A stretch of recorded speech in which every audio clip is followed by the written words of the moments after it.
Hi, this is Tim Hinton, the Beast of the Marching Arts. I'm the host of the Marching Roundtable podcast and the creator of MarchingArtsEducation.com. Thanks for being here at our YouTube channel. We hope you'll subscribe so you can see exclusive live interviews, plus excerpts from podcasts, webinars, and interviews from live events. This is really the best way to find out what you might want to go back to our website and see an entire conversation. Thanks for being here. We hope you'll subscribe to our channel.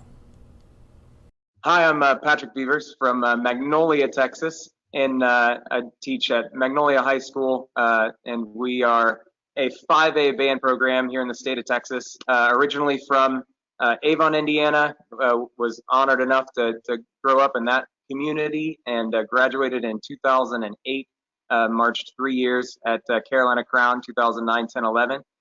Graduated from the University of Indianapolis.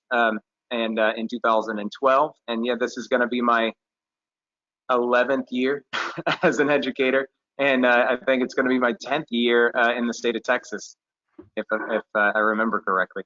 Part of what led to this was the fact that the high school director at Magnolia West High School and here at Magnolia High School, both of us wound up actually student teaching with Randy Greenwell and Matt James at Lawrence Central. And now we're both the head directors here at Magnolia ISD, which is kind of unique. And that was sort of what kind of I think made some made it a possible like talking point here. And that's where sort of we started. But like with Cam and Jess and everything, we've just the past 5 years we've talked to them about all things BOA, trying to get our kids into that arena and get them exposed to some pretty incredible programs, as well as some fantastic adjudicators. And that's sort of been like our goal for the kids and mission for the kids, to try to get them into some of the best stadiums we can get them into some of the best environments we can get to with some of the best programs, and some of the best adjudicators in the country to help us on our road to progress. So yeah, that's really our whole thing here. So yeah, I don't know that there's like a big point of something super unique or special, but we're just trying to fight the good fight every day. No, that's really cool. Let's just keep talking about that for a minute. You said that sort of 4 or 5 years ago you started looking toward that goal. How long have you been at the school? So I started working at Magnolia ISD in 2015. I was at the junior high campus, Fair Branch Junior High, for 2 of the years, while also helping out with the marching band after school. And then this is going to be my 6th year at the high school, but my first year as the director of bands. So this is certainly going to be a unique school year with all of that. But yeah, it's been 7 years so far. And going on the 8th, I think, if my math is right. That's great. So congratulations on the new head job position. That's exciting. And I'll ask you about that in a minute. But first, I want to ask you, like, has your band already been to some BOA events, or is this the first year? This is going to be our 4th year to do some BOA events. Our first year was in 2018. We stepped into the BOA North Houston Regional, or it may have been called the Wood Forest Regional up in Shenandoah, Texas. And we, went on at about, 2:30 p.m., whatever the hottest part of the day was. I remember because we were all dripping sweat for our performance. And so that was our first run at anything Bands of America. And really the students' first time as a whole here at Magnolia High School. We had never stepped into a BOA arena before. And in fact, when I got to the high school, a lot of the students didn't really know a lot about other band programs in the state of Texas, and certainly not nationally. And that was something that we really wanted to expose them to. I'm originally from Avon, Indiana. And so, of course, coming through Avon High School, we've been exposed to a lot of really great band programs, and we're just wanting to do the same type of thing for the students here in order to help encourage them to grow and get better, and just make the program as engaging for the kids as possible. Yeah, that's very cool. What was your instrument, Patrick? Euphonium. Yep, I was actually going to guess that. I have a thing, I have a knack for sort of guessing that. I should have said it first, so you would believe that's me. all But right. anyway, that's I believe you. no, that's very cool. Very cool. So you're taking the band to two regionals this year. That's a lot of presence, but again, you're giving them those opportunities. What is the thinking behind that? Say that one more time. Sure. What is the thinking behind deciding to take them to two regionals this year?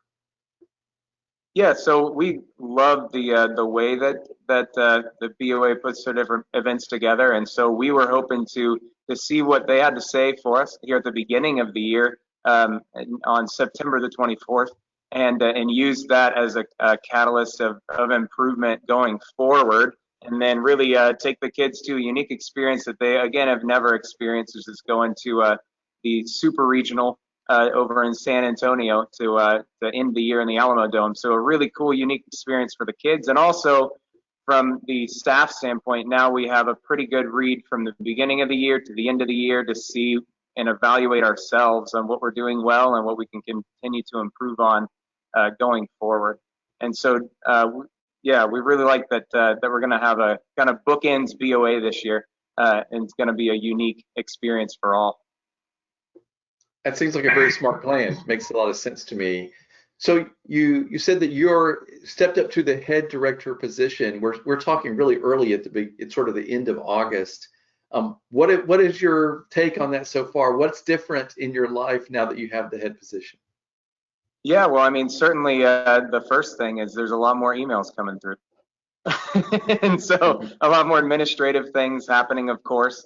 And I'm still leading the marching band in the largest capacity, while trying to get some of our other staff members more comfortable with that particular role, to free up some time for me to make sure all our administrative things are good to go. So it's been a little bit challenging here over these first few weeks to figure out the balance point, but it is just the first time through it. And so I know for a fact it's going to get better over time as I learn how to balance those different things. And marching band's a pretty big beast. It's a lot to take on for anyone, and it certainly takes a village.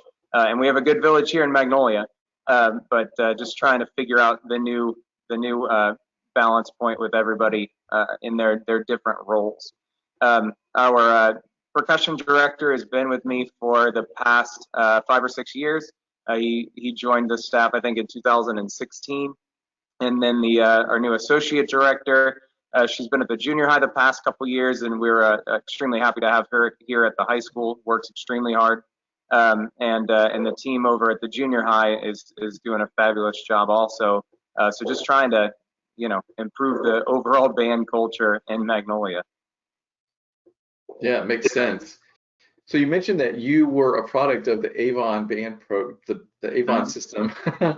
So what did you feel like that you came away from there that has really served you well since? Yeah, I mean, I think the things that I learned at Avon was really just the hard work and dedication to excellence, taking that into anything and everything that I did in life. Like going forward into college, even though it was still music related, you can use those exact same lessons. We certainly know that those programs that are on that top tier uh, top tier marching band world, like Avon and others, they're working really, really hard. The students, the staff, and those lessons of how to push through the days that you're feeling really tired. You can take that directly into college and in your work life, and figure out how to get the job done, no matter how tired you are from what's been going on around you, and you just have the grit to keep going. So it was a wonderful experience being a graduate of Avon High School. And then I also was able to cap it off with 3 more years of experience with Matt Harloff over at Carolina Crown. And so had a good amount of time there with him to learn from him and learn from all the different incredible directors that I've had in my life. And I just look forward to trying to pay it forward and pass it on as much as I can going forward.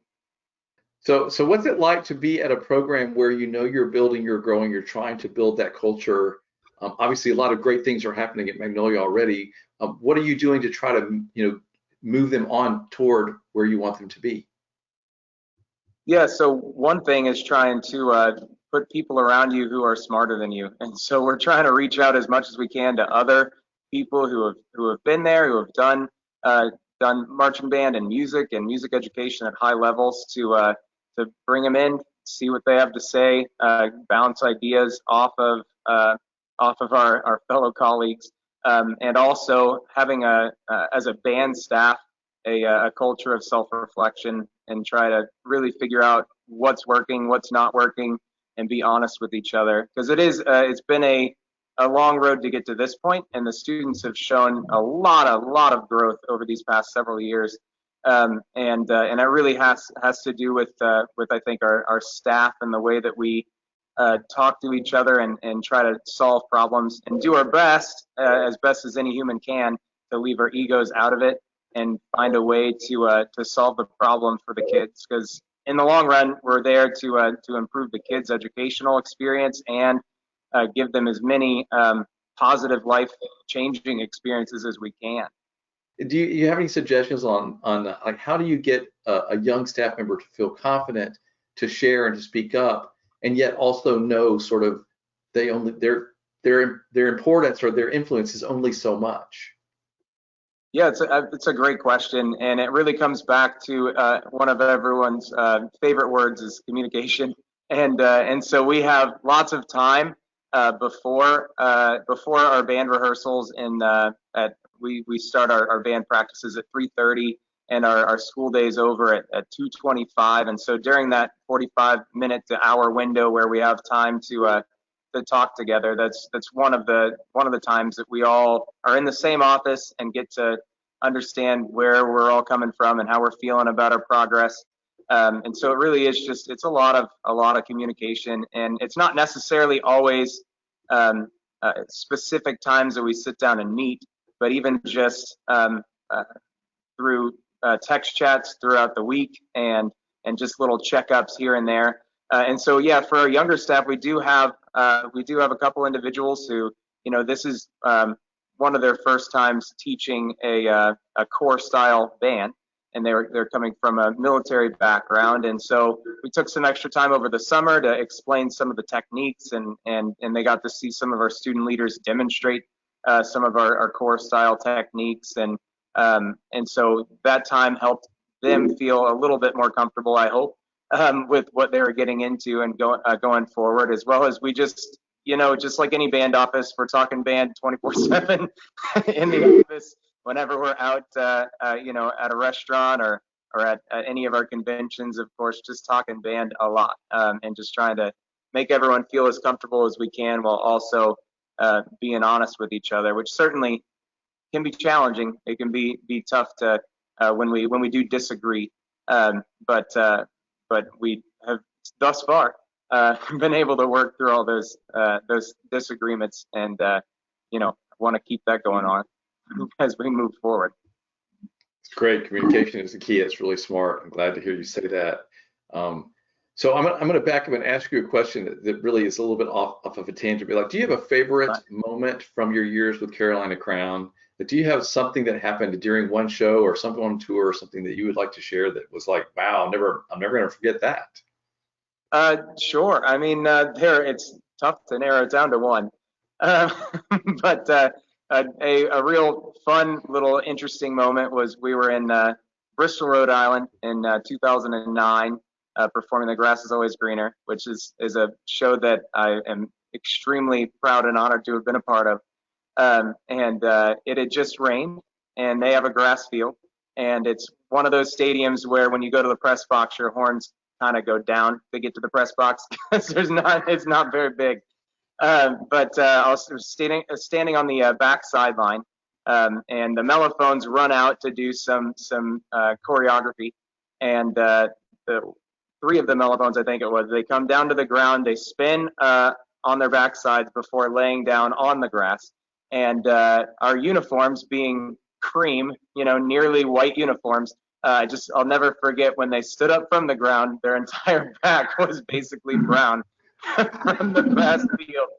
And it was just it was a really funny moment, and I felt bad for all the parent volunteers who were there to help clean and launder the clothing because we had a parade the next day because it was the day before our 4th of July parade. So that was kind of a really fun and funny little moment there from that year. But certainly one of my favorite moments from 2009 would have been just at finals, getting to do the ending portion there of that show. It was super special. It was really neat to see the audience reaction, and while you forget a lot of the details of your experience, how you feel about it never seems to go away. And it was just a really powerful moment. But yeah, a lot of fantastic memories over those 3 years at Carolina Crown. I love the way you just described that, because when I think back on my drum corps career, which was a really long time ago for me, I don't remember scores or placements or shows or anything, but I remember loving being with my friends, loving performing the show and getting, the crowd reaction and as you said, sort of the experience of getting to be a part of this particular art form that meant so much to me and still does. That is what I remember. I feel like we have to keep that in mind when we're talking and thinking about our students. They're not going to worry about what placement they made at some regional, but they're going to remember how they felt, the fun they had with the students making music. I'm glad that you mentioned that. Oh yeah, that's an easy one to lose sight of sometimes. We get so bogged down in the details of the teaching and of the performance and all the different things that we have to do that, in the long run, you really remember how you feel more, for sure. Absolutely.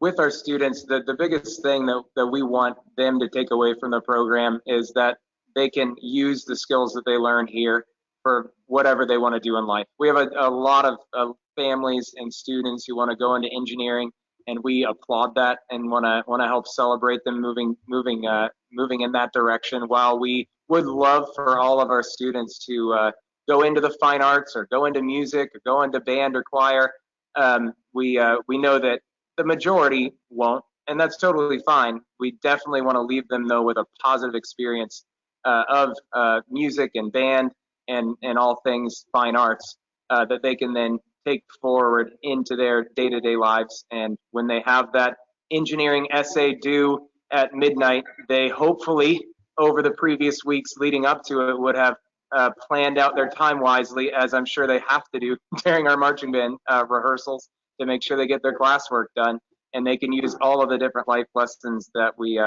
that just are a part of our activity. We, of course, just like any band director, use the phrase "one more time," and one more time doesn't necessarily mean the last time, but one more time, certainly you can always improve something else. So to continue to just evaluate what you're doing, and then you're going to set yourself apart from your peers, and we want them to be successful members of our society in whatever capacity they want to go towards. That's very well said. Well, congratulations to you. Hope you have a great first year as the head director. Good luck to your students and your whole staff. We're going to be watching you in both the regionals, and hope you have a great season. Yeah, hey, thank you so much. And I look forward to hopefully meeting you in person sometime over the coming months. Yeah, I would love that very much.